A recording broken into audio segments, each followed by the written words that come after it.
Back with us now, Arizona Sheriff Mark Lamb. Sheriff, it's good to have you on the show. Your thoughts on the body of National Guardsman Bishop Evans. It's been discovered. The Texas Rangers determined the 22-year-old he drowned trying to rescue two drug traffickers. They are in federal custody. Your thoughts on this? It's a tragedy, and my heart goes out to the family. Prayers and condolences for them and for the Texas National Guard and for the Border Patrol guys. But this is what they do every day. They put their lives on the line, and frankly, they don't get enough thanks for all the work that they do. And here's a guy who tried to save somebody's life, turned out to be two drug traffickers. You know, really, this falls on the shoulders of this administration with their open border policies, with their failure to secure our border, with their failure to support the men and women of Border Patrol and the Texas National Guard and the National Guard. This falls on their shoulders, and I hope they feel this because this life belongs to them, and it's tragic. The White House press secretary is getting criticized. Jen Psaki tried to blame his death on the state of Texas when this is Biden's border collapse. Watch this. Of course, our heart goes out to his family and to his loved ones. Does the White House feel any responsibility for his death, given that there's reporting that he lost his life allegedly trying to save two migrants who were smuggling drugs? Of course, we are mourning the loss of his life, and we are grateful for the work of every National Guardsman. I would note that the National Guard work for the states, and so he is an employee of the Texas National Guard, and his efforts and his operation were directed by there, not by the federal government. So don't blame us. Your reaction? This is par for the course. They will not take responsibility for anything, especially if it looks bad upon this administration. They did the same thing in Afghanistan, never accepted responsibility. They're doing it every day as they willfully turn a blind eye to what's happening on the border.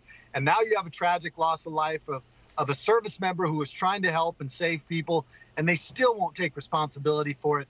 But I think the American people, we're used to this now. There's no leadership in Washington, D.C. The sheriff, also President Biden, he's never been to the border. Even when he was vice president under Obama, he never went. In 2008, he went to El Paso, which is miles away. But watch candidate Biden in 2019 telling migrants, yes, surge the border. Watch this. I would, in fact, make sure that we immediately surge to the border. All those people are seeking asylum. They deserve to be heard. That's who we are. We're a nation that says if you want to flee and you're fleeing oppression, you should come. Okay, people understand asylees and refugees. People get that. We're talking about something else. You have a candidate saying, yes, surge the border. Did that send a signal to people around the world to cross illegally? It absolutely did.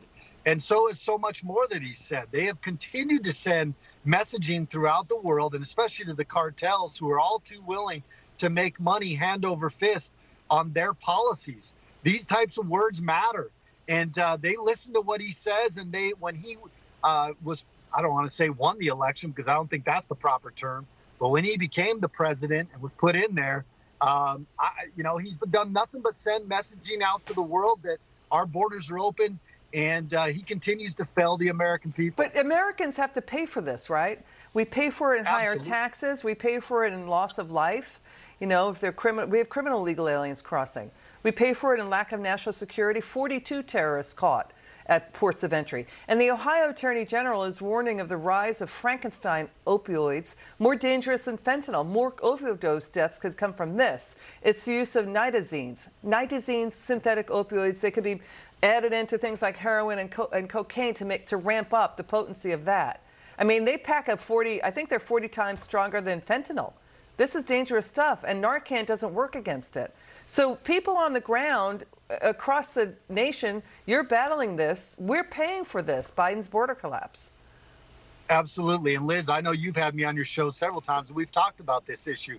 And we keep trying to let the American people know it shouldn't matter whether you're a Republican, a Democrat, or an independent. If you care about America, if you care about human beings, you should care about border security. The cartels, this is about human trafficking and drug trafficking. They're raping the women, using the children as pawns, extorting the men, bringing dangerous drugs into our communities. And now we're hearing about even more dangerous drugs.